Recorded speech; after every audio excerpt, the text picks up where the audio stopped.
All right, strap in, everybody. Today's deep dive, well, we're going into the world of Elon Musk. Ooh, ambitious. Yeah, especially his journey as an entrepreneur. Right.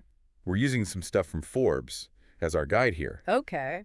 And let me tell you, this is one wild ride. I bet. We're talking about, I mean, this guy's basically what you think of when you think of ambition. For sure. And we're going to try to figure out, like, how all that hard work and never giving up, how that plays into his story. It's fascinating, because it's not like he just got lucky once. It's this whole pattern with him, like setting these crazy goals and then just going for it, putting in the work to make them happen. Total. Okay, so picture this. Right. Little Elon Musk in South Africa, like 10 years old, teaching himself how to code. Wow.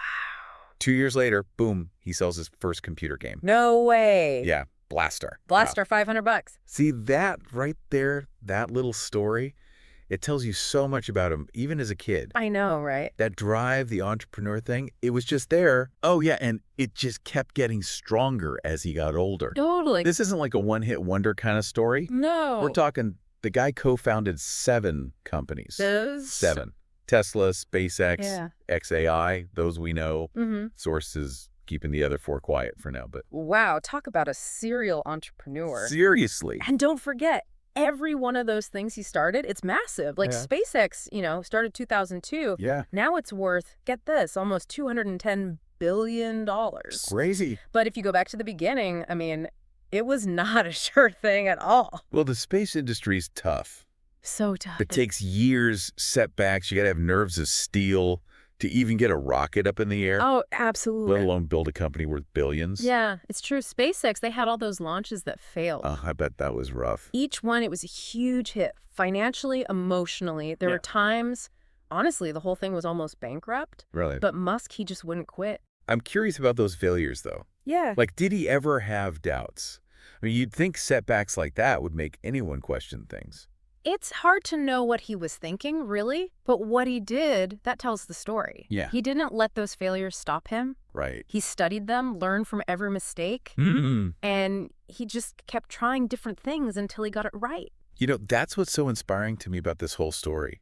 Yeah. It's not just about being smart. It's about going after what you want, not letting anything stop you.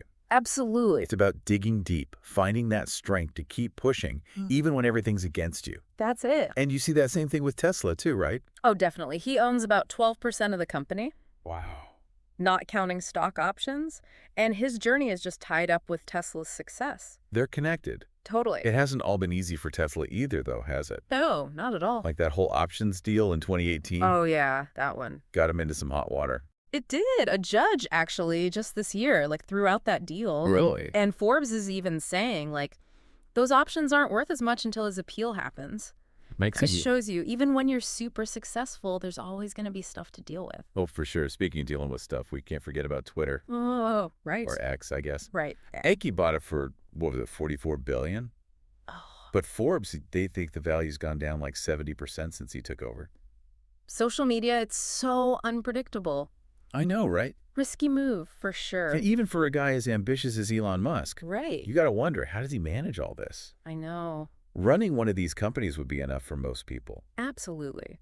But he's doing, several at once. That brings us to the work ethic, the legendary work ethic. Oh, yeah. The stories you hear about his hours, his drive, Crazy. they're almost legendary. It's like he's always pushing himself to the limit. It seems like it. But it makes you think, at what cost? Good point. Is he giving up other parts of his life to work this much?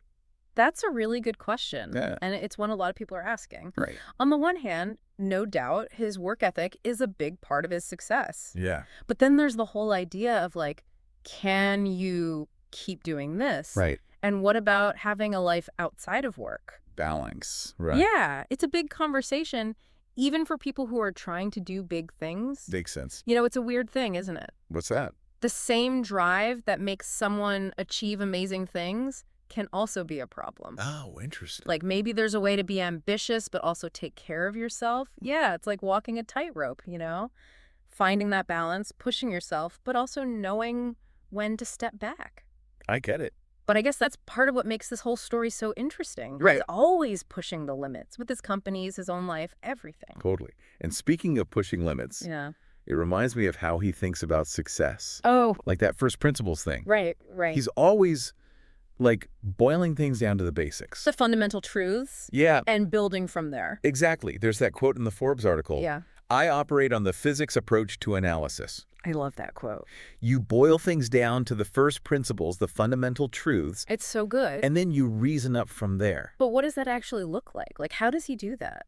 Well, take electric car batteries, right? Okay? The challenge was making them affordable. Right, because they're expensive. Everyone thought the tech was just inherently pricey, Yeah. But Musk and his team at Tesla, they went back to the basics. Interesting. Lithium, nickel, all those raw materials. Mm-hmm. They analyzed the cost, like on the global market, and they realized if they could make the manufacturing better, more efficient, Yeah. they could bring that battery cost way down. So instead of just accepting what everyone said, Mm-hmm. he questioned it all and found a way to change the whole industry. Totally. It's like he's always asking, why do we do it this way? Right. Is there a better way, a more fundamental way to do the same thing? I love that. And that same first principles thinking, there with SpaceX too. Oh, I bet. When they were building the Falcon 9 rocket, Yeah. they needed engines, right? Of course. But those are expensive, Oh, yeah? especially from the usual suppliers, the government contractors. Right. So they decided to build their own engines. Whoa, hold on, from scratch. Yep. That's crazy ambitious, even for Elon Musk. It was a risk, a big one, but it worked. Wow. They used their engineering smarts, streamlined the whole manufacturing process, and they ended up with high-quality engines No way. at a fraction of the cost. That's incredible. So you see, it's not just some idea, this first principles thinking. Right. It's how he tackles real problems. But how can, like, a regular person use this kind of thinking? It's all about training your mind, Right. Question everything, break down those big problems into smaller parts. I see. Let's say you're learning a new language. Right. Instead of just using those expensive apps or going to a class, Yeah. you could use the first principles approach. I like where this is going. So you'd start by asking, what are the basic parts of learning a language? Right. Good question. It's vocabulary, grammar, pronunciation. Makes sense. And then you find the best, most affordable ways to learn those things. So, like, what would that look like? Maybe you watch movies in that language, talk to native speakers online, use free resources. Oh, interesting. So you're not just following some set path, you're making your own way. Based on those core principles. Exactly. Like you're hacking the system by understanding how it works. I love that it's a mental toolkit, right? Totally. For any problem, starting a business, learning a new skill. Even organizing your closet, yeah. And when you combine that with never giving up, that's when amazing things happen. Right. And speaking of never giving up, that's a huge part of Musk's story, too. Oh, absolutely. The guy just doesn't take no for an answer. He just keeps going. So many setbacks, so many challenges, but he always finds a way to bounce back. It's amazing. Remember that stock options thing? The one that went to court? Yeah, prime example of his persistence. How so? The judge said no, but Musk's not giving up. Really? He's appealing, fighting for what he believes in. Wow. It's like he sees those setbacks as chances to learn, not reasons to quit. That's some serious resilience. It is. And, we can't forget about how much he works. Oh, yeah. Those hours. 80, 100 hours a week, they say. It's insane. Constantly pushing himself, his teams, to reach those crazy goals. Almost superhuman. But is it healthy? That's the question, right? Yeah. People talk about this a lot. I bet. His work ethic got him where he is, no doubt. Right. But we're learning more and more about work-life balance. Even for entrepreneurs. Exactly. It's not just about working hard. It's about working smart. Knowing when to push, when to rest. Finding that balance, ambition, and well-being. It's tricky. What's fascinating to me is we're seeing how complex success really is. It's not simple. It's not just a good idea or working harder. There's more to it. It's all these challenges, setbacks, sacrifices. You have to find your own path. Your own rhythm, your own balance. That's deep. It's like we're peeling back the layers of this self-made myth. Right. And seeing how hard it really is. The messy, the tough parts, it's all there. But even though Musk's story is, like, larger than life, It is. we can all learn something from it. I think so, too. It's not about copying him. No. So I find the parts that speak to us. The things that can help us on our own journeys. Exactly. So as we keep going with this story, Yeah. let's keep those principles in mind. Okay. Challenge ourselves, push our own boundaries. And find that balance, ambition, and well-being. I like that. Sounds like a plan. Yeah. I can't wait to hear about his other companies. I mean, we've just scratched the surface here. Yeah, there's so much more to explore. As we're wrapping up this deep dive into Elon Musk, Yeah. I keep thinking about that first principles idea, Me too. It's so simple. but powerful. It's like a cheat code for solving problems, almost. And it's not just for business, you know? No, not at all. Like, think about our listener. Right. Maybe they're stuck at work or can't get creative. Or even just, like, trying to stick to a New Year's resolution. Exactly. What if they use that Elon Musk mindset? I like that. What are the core principles, the basic truths? What am I assuming that might be holding me back? And this is key. Can I be as persistent? Never give up, even when it's tough. That's it. So instead of freaking out about a problem, Yeah. you break it down Into those first principles? and build up your solution from there. Like building a house. Oh, I like that. You don't start with the roof before the foundation's solid. Perfect analogy. It reminds me of another thing we learned from Musk. What's that? Working hard is important, but working smart is key.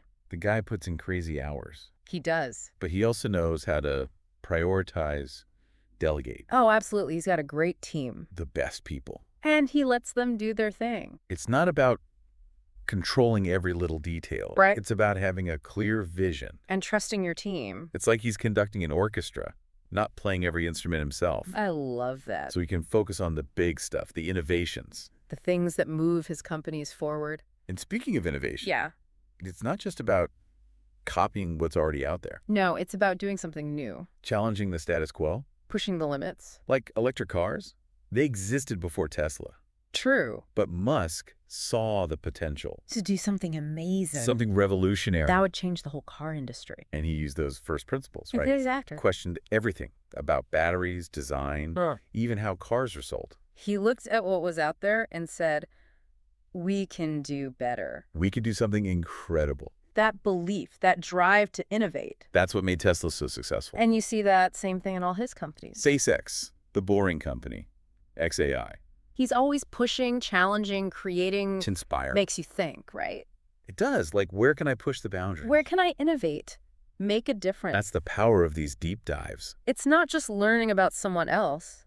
It's about getting new ideas, new passions. Thinking bigger, bolder. It's like we got a glimpse inside the mind of a visionary, Like a blueprint for thinking big, making it happen. and now it's our turn. To take those ideas and use them in our own lives. Exactly. So as we finish up today, Yeah. let's encourage our listener to hold on to that inspiration. That first principles way of thinking. Never giving up. Pushing those boundaries. Well said. And until next time, Yes. keep diving deep, keep questioning, keep striving.